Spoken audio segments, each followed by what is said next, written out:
예수님이란 제목으로 은혜를 나누고자 합니다. 예수님의 출생이나 그의 외적으로 살아온 일생을 살펴보게 될 때 우리 사람들을 진실로 감탄시킬 만한 그 위대한 조건이란 별로 찾아볼 수가 없습니다. 그는 베들레헴의 마구간에서 태어나셨습니다. 사람이 살 수 없는 짐승의 우리에서 그 어머니 마리아의 몸을 통해서 태어나셔서 누울 곳이 없어 말구유에 강보에 쌓여서 누였었으니 출생을 통해서 보게 될 때 그리스도의 출생이 어떠한 위대성도 우리는 발견할 수가 없습니다. 그리고 그가 자라난 것은 이스라엘 땅 나사렛이었습니다.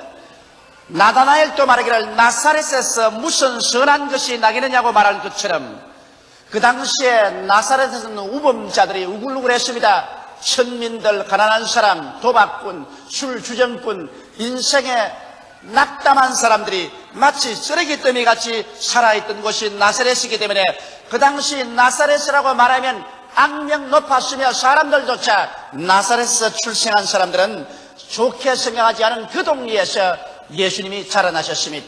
그리고 예수님께서 어떤 가마리알 문화나 위대한 대학에서 수련을 하거나 공부를 하신 적이 없습니다. 목수를 양아버지로 두고 목수일을 배우셔서 30일일 때까지 주님은 손마디가 굵어지도록 목수일을 보셨습니다. 30세에 일어나셔서 우리 주님께서 요단강에서 세례받으시고 30세에서 출발하여 3년 반 동안 복음을 전거했지만은 한 번도 주님께서 한 거처를 두고 머물러 있지 않으셨습니다. 그는 계속해서 방랑의 생활을 하셨습니다.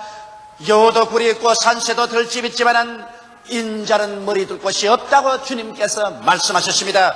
방랑의 생활이 끝날 쯤 되어서 주님은 잡히어서 그간 무도한 강도들 사이에 주님께서 함께 형벌을 받으셨습니다. 십자가에 못 박여 죽었다는 것은 절대로 영광스러운 죽음은 아니었습니다. 그러므로 예수 그리스도의 이력서를 살펴볼 때 그 출생 성분이나 그리고 그 교육이나 그의 생활이나 하나도 그 자체로는 그가 구주가 될 수 있다는 증명서가 될 수가 없었습니다.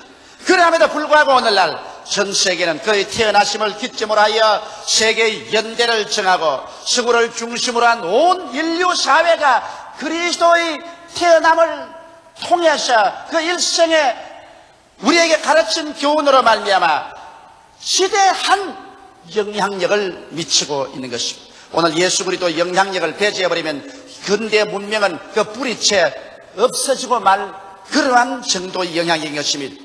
그 이유는 도대체 어디에 있을까요? 사도 바울은 로마서에서 이렇게 대답하고 있습니다. 이 아들로 말하면 육신으로는 다윗의 혈통에서 나셨고 성결의 영으로는 죽은 자 가운데서 부활하여 능력으로 하나님의 아들로 인정되셨으니 곧 우리 주 예수 그리스도시니라. 예수 그리스도의 부활 사건만이 예수께서 참된 하나님이시여 참된 사람이며 온 인류의 구주가 되신다는 증거를 세울 수가 있는 것입니다. 예수께서 만일 부활하지 아니하시더라면 그리스도의 일생은 이미 역사의 페이지에서 까맣게 잃어버린 사건이 되어버리고 말았을 것입니다. 예수 그리스도의 부활 사건을 우리가 알아보는 것은 이와 같이 중요한 것입니다. 첫째로 예수님의 부활은 사복음서를 통해 볼 때 이와 같았습니다. 예수께서 금요일 날 아침 9시에 십자가에 못 박이셨습니다. 12시가 되자 하늘이 어두워졌습니다. 해도 빛을 비치지 아니하고 산천초목이 떨었고 시인이 땅을 흔들었습니다. 예수님께서 오후 3시가 되시자마자 목마르다 하시고 또 주님께서 엘리 라마 사박다니 하나님이여 하나님이여 어찌하여 나를 버리시나이까 탄식하시고 난 다음 주여 내 영혼을 주의 손에 부탁하시리라고 그 영혼이 떠나가셨습니다. 유대민족들은 그 이튿날이 6월절이라 안식 이름으로 말미암아 안식일 날까지 시체를 달아놓는 것을 원하지 아니하셨습니다. 그래서 로마 총독에 가서 죄수들을 빨리 안식 전에 처리하기를 요구받았고 그것을 허락받았습니다. 이래서 로마 군인들은 예수 그리스도의 우편 강도와 좌편 강도가 빨리 죽게 하기 위해서 그 다리를 찍었습니다. 그러나 예수님께 오니까 예수님은 이미 운명하신지라 한 사람이 창으로서 옆구리를 찌르니까 예수님의 옆구리에서 물과 피가 쏟아져 나오셨습니다.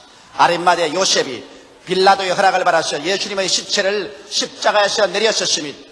마침 그때 니고데모도 침향과 향료를 가지고 와서 예수 그리스도의 몸에 바르고 수의를 입혀서 예수 그리스도를 바로 그 십자가 못 박인 골고다산 옆에 있는 정원 동산의 아리마대 요셉의 무덤에 안장을 하고 큰 돌로서 그 무덤 문을 막아버렸습니다.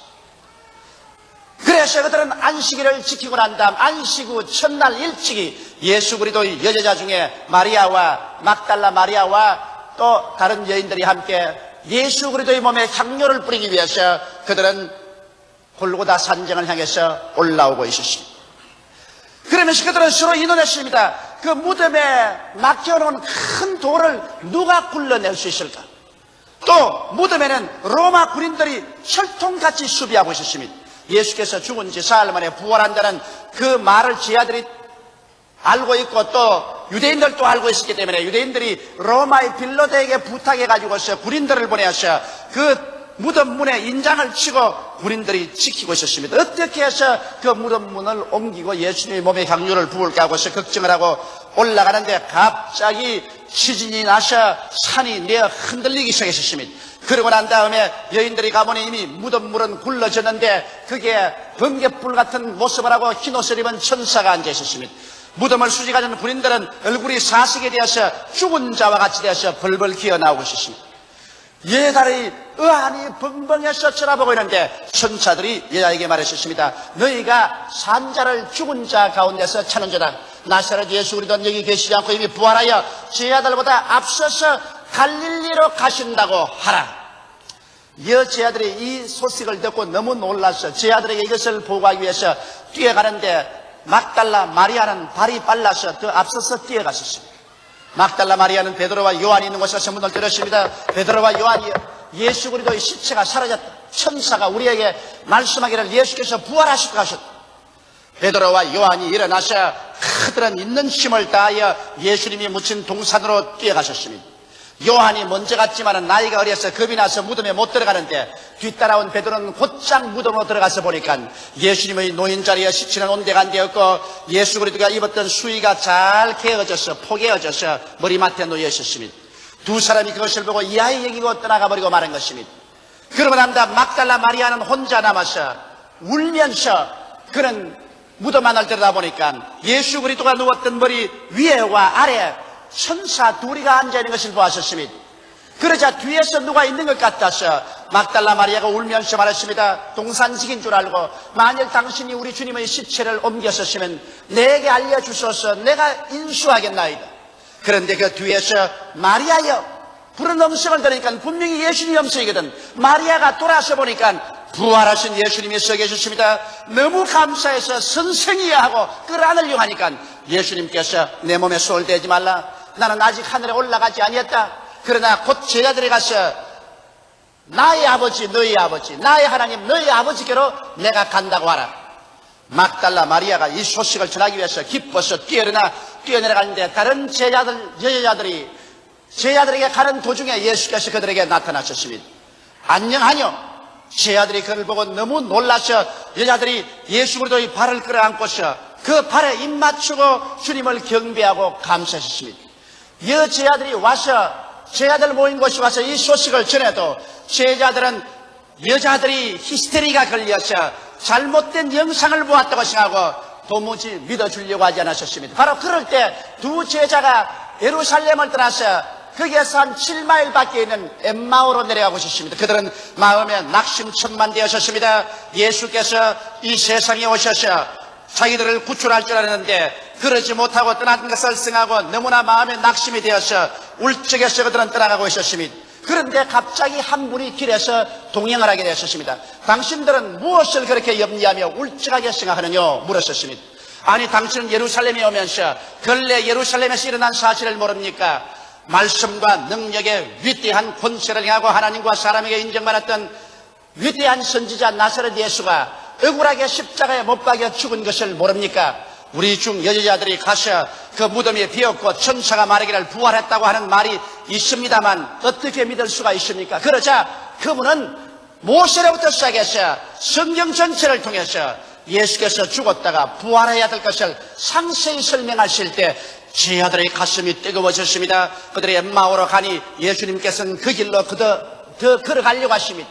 그들은 예수인 줄 모르고 예수를 붙잡아서 주막에 함께 들어가서 떡을 청하여 그분이 축사하고 떡을 떼어주는데 받아보자마자 눈이 여여서 그분이 예수인 줄 알자 예수님은 사라져버리고 말하셨습니다. 두 제자가 너무 좋아서 주막에서 뛰쳐나와서 예루살렘으로 뛰어가서 제 아들 모인 곳에 가니까 제 아들이 흥분의 도가니였습니다. 예수님은 과연 죽은 자 가운데서 부활하셨고 베드로에게 나타나셨다고 야단법칙했습니다. 그런데 갑자기 그 가운데 예수님께서 나타나셨습니다. 마침 도마는 그때 없었습니다.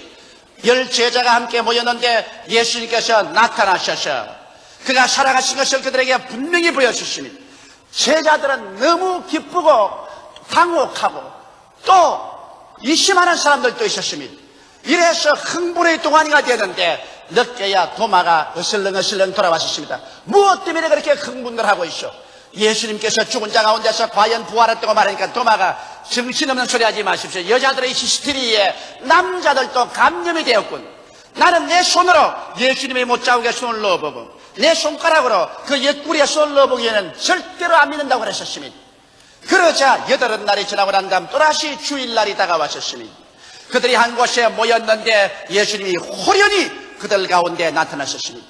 그러고 난 다음 도마 앞에 주님께서 나타나셔서 도마에게 손을 내밀면서 도마야 내 손가락을 내어서 내 손바닥에 넣어보라. 내 옆구리에 손을 넣어보라. 믿지 않는 자가 되지 말고 믿는 자가 되라. 그러자 도마가 놀라서 주님 앞에 엎드려서 나의 주여 나의 하나님이여 고백했습니다. 이럴 때 예수께서 말씀하시기를 내가 본고로 믿느냐 보지 않고 믿는 자가 더 복이 있다고 주님께서 말씀하셨습니다. 이러고 난 다음에 예수님께서는 제 아들 보시고 너희들은 갈릴리로 가라. 갈릴리에서 나를 만나자 하셨습니다. 제자들이 갈릴리에 가서 예수님을 기다리다가 지쳐서 베드로가 나는 고기 잡으러 간다고 해서 배를 타고 나가서 제 아들과 함께 밤새도록 그물을 던져도 한 마리도 못 잡았는데 아침이 되자 어떤 분이 디베리아 강가에서 얘들아 먹을 것이 있느냐고 물었었습니다. 한 마리도 없습니다니까 배 우편에 그물을 던져라. 우편에 던지니 고기가 너무 잡혀 그물이 찢어질 지경입니다. 그때 요한이 예수님이라고 말하니까 베드로가 웃옷을 걸쳐입고 물속에 뛰어들어가서 헤엄쳐 나오고 다른 제자들은 그물을 끌고 나와보니 예수님께서 이미 숯불을 피워놓고 고기를 구워놓고 떡을 구워놓고 제자들을 기다리셨습니다. 여기에서 예수님께서 베드로의 마음을 다시 돌이키고 치료해 주시고 난 다음에 그 다음 마지막으로 예수님께서는 감람산에서 승천하실 때 500여 명을 불러가지고서 그들이 보는 앞에서 주님께서 승천에 올라가신 것입니다. 이러므로 예수 그리스도의 부활 사건이란 한두 사람이 꾸며낸 이야기가 아니라 이와 같이 수많은 사람들이 목격을 한 확실한 증거 위에 신앙을 둔 것인 것입니다. 이러기 때문에 오늘 예수 그리스도의 부활 사건만은 이 너무나 많은 사람이 본 증거 위에 서 있기 때문에 이 증거를 절대로 무시할 수가 없고 이 기반 위에 서서 2000년 동안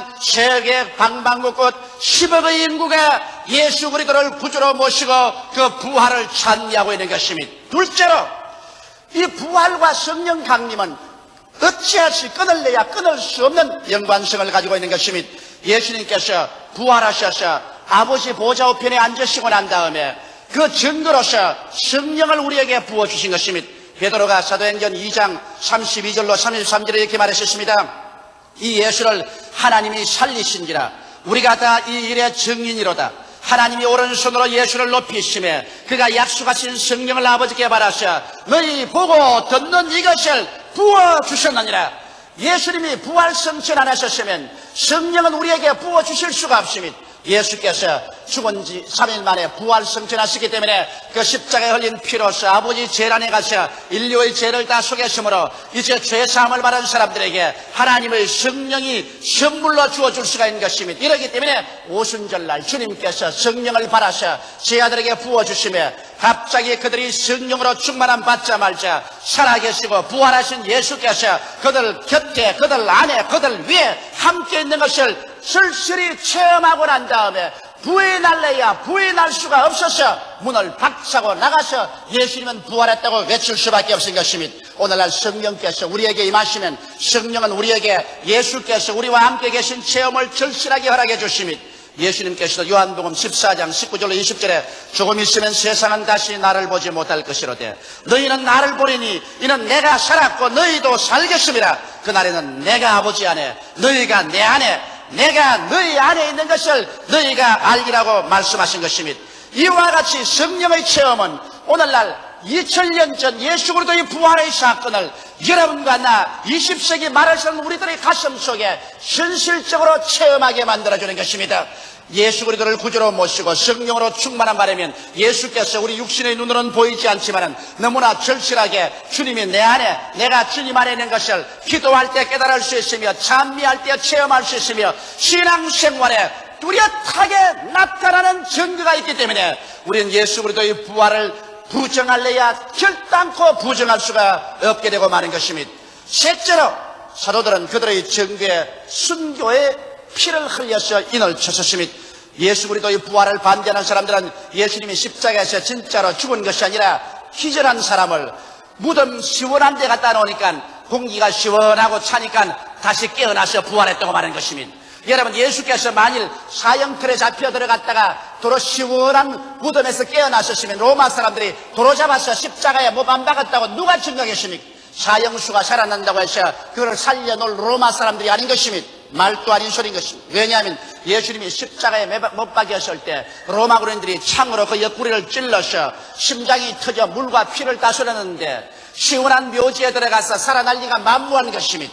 또 반대하는 말하기를 예수 그리스도의 시체를 제자들이 훔쳐갔다고 말했는데 절망에 처한 오합지졸의 제자들이 세계에서 가장 훈련을 잘 받은 최강의 군대인 로마 군인들이 지키는 무덤에 들어가서 시체를 훔칠 도리도 없고 마치를 훔치려고 했다면 그 중에 몇 사람이 체포될 것이고 또한 창금에 맞아 죽었을 것입니다. 로마 사람들이나 유대인들은 이것을 역사적인 증거로 드러내어서 예수 그리스도의 시체를 훔치러 왔다가 이런 사람이 체포되었으며 이런 사람이 죽임을 받았다고 했을 것인데 오늘 역사상에 예수를 아무리 비난하려고 해도 예수 제자가 와서 로마 군인들과 일전을 해서 잡힌 자나 죽은 자가 있다는 사실을 기록한 적은 없는 것입니다. 그러므로 아예 제자들이 예수 그리스도의 시체를 훔치려고 생각한 적도 없었으며 예수 그리스도의 시체를 훔쳤다고 가정할지라도 만일 제자들이 분명히 자기들이 예수 시체를 훔쳐서 죽은 줄 알면서도 불구하고 이 예수가 살아났다고 증거하기 위해서 산을 넘고 물을 건너며 고통을 당하고 사도 요한을 제외하고 난다 모든 사람들이 다 순교를 당했는데 자기가 거짓말인 줄 분명히 알면서 거짓말을 증거하기 위해서 목숨을 버리고 피를 흘려서 그 증거에 도장을 칠 바보는 한 사람도 없는 것입니다. 한 사람 배반한 가룟 유다 이외에는 모두 다 그들은 예수 그리스도의 부활을 증거하기 위해서 일생을 내어 맡겼고 사도 요한만은 수명대로 살았지만 그 이외의 사람들은 다 목숨을 버려서 피를 흘려 그들의 증거에 인을 쳤던 것입니다. 이러므로 우리 주 예수 그리스도는 지금으로부터 2000년 전 모든 인류의 죄와 불의, 추악과 저주, 절망과 죽음을 한 몸에 걸머쥐고 십자가에 올라가셔서 여러분과 날 대신 못 박혀 죽어서 하나님 앞에 이를 다 대가를 지불하여 청산하시고 무덤에 들어간 지 사흘 만에 사망과 음부의 권세를 격파하고 부활하심으로 말미암아 오늘날 우리에게 영원한 생명의 근원이 되어 주신 것입니다. 이러므로 오늘날 역시 죄가 있고 불의가 있고 저주가 있고 질병이 있고 마귀가 있고 절망이 있음에도 불구하고 이것을 다 격파하고 이겨버리고 부활하신 예수께서 교회 가운데 계시며 우리 가운데 있기 때문에 우리의 전도를 통하여 기도를 통하여 믿음을 통하여 성령의 생수의 강이 넘쳐나와서 죄가 있는 곳에 부활의 용서를, 병이 있는 곳에 부활의 치료를, 낙이 있는 곳에 부활의 승리를, 저주가 있는 곳에 부활의 축복을, 죽음이 있는 곳에 부활의 영생을 오늘 허락하고 있는 것입니다. 이러기 때문에 오늘 우리는 이 세상에 어둡고 캄캄한 면만 바라보아서는 안 됩니다. 부정적이고 절망적이고 낙심적이 되어서는 안 될 것입니다. 왜? 부정적인 것이 있음과 동시에 이 모든 부정적인 것을 한 몸에 걸머지시고 십자가에 못 박여서 죽으시고 장사내셨고 이를 다 파묻어버리고 승리하신 예수께서 계신 것입니다. 이렇기 때문에 누구든지 그리스도 안에 있으면 새로운 피조물이라. 이전 것은 지나가시니 보라 새 것이 되었다 하는 것은 예수 안에 여러분과 나는 부활의 생명인 성령의 능력으로 사로잡힌 바 되었기 때문인 것입니다. 이러므로 죄가 있음에도 불구하고 용서와 의가 나타나며, 질병이 있음에도 불구하고 치료와 능력이 나타나며, 저주가 있음에도 불구하고 축복과 번창이 함께 있으며, 죽음이 있음에도 불구하고 영생과 영원한 부활과 소망이 함께하고 있는 것입니다. 이러므로 예수 안에서 우리들은 절대로 꺼질 수 없는 소망과 흔들리지 않은 믿음과 영원한 하나님의 사랑을 체험할 수가 있는 것입니다. 이러므로 바울은 고린도전서 15장 12절로 19절에 이와 같이 외쳤습니다. 그리스도께서 죽은 자 가운데서 다시 살아나셨다 전파되었거늘 너희 중에 어떤 이들은 어찌하여 죽은 자 가운데서 부활이 없다 하느냐. 만일 죽은 자의 부활이 없으면 그리스도도 다시 살지 못하셨으리라. 그리스도께서 만일 다시 살지 못하셨으면 우리의 지라는 것도 헛것이요 또 너희 믿음도 헛것이며 또 우리가 하나님의 거짓 증인으로 발견되리니 우리가 하나님이 그리스도가 다시 살리셨고 증거하였음이라. 만일 죽은 자가 다시 사는 것이 없으면 하나님이 그리스도를 다시 살리시지 아니하셨으리라. 만일 죽은 자가 다시 사는 것이 없으면 그리스도도 다시 산 것이 없었을 테요. 그리스도께서 다시 사신 것이 없으면 너희 믿음도 헛되고 너희가 여전히 죄 가운데 있을 것이요 또한 그리스도 안에서 잠잠한 자도 망하였으리니 만일 그리스도 안에서 우리의 바라는 것이 다만 이생뿐이면 모든 사람 가운데 우리가 더욱 불쌍한 자로다. 바울 선생은 우리가 바라는 것이 이생뿐이 아니라는 것입니다. 그리스도가 부활하셨으므로 이제는 죄와 질병, 저주와 절망, 죽음과 이별하느나 곡하는 것이나 앓는 것이 없는 영원한 부활의 승리가 꽉 들어찬 세계가 우리에게 약속되어 있다고 말하고 있는 것입니다. 그렇기 때문에 바울 선생은 우리의 희망을 고린도전서 15장 51절로 55절에 이와 같이 외치고 있습니다. 보라 내가 너희에게 비밀을 말하노니 우리가 다 잠잘 것이 아니요 마지막 나팔에 순식간에 호련히 다 변하리니 나팔 소리가 나며 죽은 자들이 썩지 아니할 것으로 다시 살고 우리도 변하리라. 이 썩을 것이 불갑을 썩지 아니할 것을 입겠고 이 죽을 것이 죽지 아니함을 입으리로다. 이 썩을 것이 썩지 아니함을 입이고 이 죽을 것이 죽지 아니함을 입을 때 사망이 이김의 삼킨 바 되리라고 기록한 말씀이 영하리라. 사망아 너희 이기는 것이 어디느냐. 사망아 너희 소는 것이 어디 있느냐. 바울은 이렇게 외치고 있는 것입니다. 예수 그리스도의 부활은 여러분과 나의 부활의 확정입니다. 예수께서 하늘의 미랄이 되어 땅에 떨어져 부활했기 때문에 그 씨앗을 받은 여러분과 나도 모두 다 주님 강림하시는 날에 부활하게 될 것이겠습니다.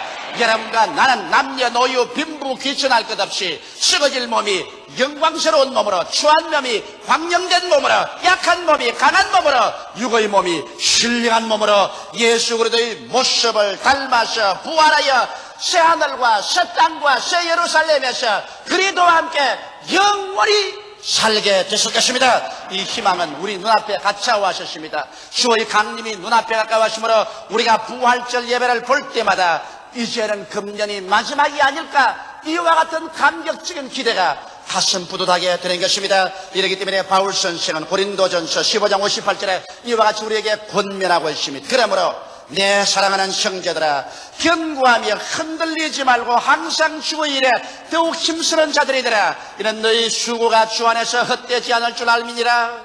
세상 사람들은 우리가 아침에 일찍 일어나서 기도하고 우리가 살 때도 주님 중심으로 살고 열심히 하나님 섬기며 11조를 드리고 열심히 전도하는 것을 보고 어리석다고 말하고 있는 것입니다. 그러나 바울은 그렇게 말하고 있지 않습니다. 바울은 말하기를 우리의 신앙이 견고하고 흔들리지 말며 더욱 주의 일에 힘쓰는 자가 되라고 말한 것입니다. 왜냐하면 우리의 수고가 주 안에서 절대로 헛되지 아니한다는 것입니다. 주께서 호령과 천사장의 고함과 하나님의 나팔로 신이 하늘로 쫓아 강림하실 때 그날에 여러분과 내가 주를 위해서 수고한 대로 주님께서는 수고의 그 대가로서 하나님의 영광으로 갚아주실 것입니다. 어떠한 사람은 하늘의 태양같이, 어떠한 사람은 달같이, 다른 사람은 별같이 그 일한 대로 영광을 받아 영원하고 영광스럽게 찬란하게 빛나게 될 것인 것입니다. 예수님은 부활하셔서 오늘 이 시간에 여러분과 나와 함께 계십니다. 두 손을 활짝 펴시고 말씀합니다. 수고하고 무거운 짐진 자였다. 내게로 오라. 오늘 내가 너희를 쉬게 하여 주리라고 말씀하시는 것입니다. 이 시간에 우리 마음과 몸을 다 들고 예수님 앞에 나오십시다. 다 같이 고개 숙여 기도드리겠습니다. 살아계시고 영화로우신 우리 아버지 하나님, 우리의 모든 죄악과 질병, 저주와 절망과 죽음을 한 몸에 걸머지시고 무덤에 들어가서 이를 다 청산해버리시고 사흘 만에 부활하셔서 새로운 생명, 새로운 세계의 원천이 되어주신 예수님 감사하옵나이다. 이제는 죄가 있음에도 불구하고 질병과 죽음, 슬픔과 고통, 불의와 추악이 있음에도 불구하고 우리가 소망찬 것은 이미 승리가 우리 가운데 예수 그리스도의 부활로 말미암아 와 있기 때문이로소이다. 하나님 아버지, 예수 안에서 이미 모든 부정과 부조리와 부패는 다 정복되고 극복되어 버렸습니다. 예수 그리스도의 부활은 우리 사회 속에 점점 더 밝고 맑고 환한 하나님의 생명으로 불타오르게 하며 종국에는 생명이 모든 사망을 삼켜버리고 우리 가운데 영광스러운 하늘나라가 임할 것을 우리는 알고 있사오니 감사합니다. 부활하신 예수님이여 그 부활의 능력으로 모든 성도를 점령하여 주시옵소서. 오늘 한 사람도 남김없이 영원히 잘됨같이 범사에 잘되며 강건하게 만들어 주시옵소서. 부활의 생명으로 넘쳐나서 이 생명을 만방에 나누어 주게 되게 도와주시옵소서. 예수님 이름 받들어 기도하옵나이다. 아멘.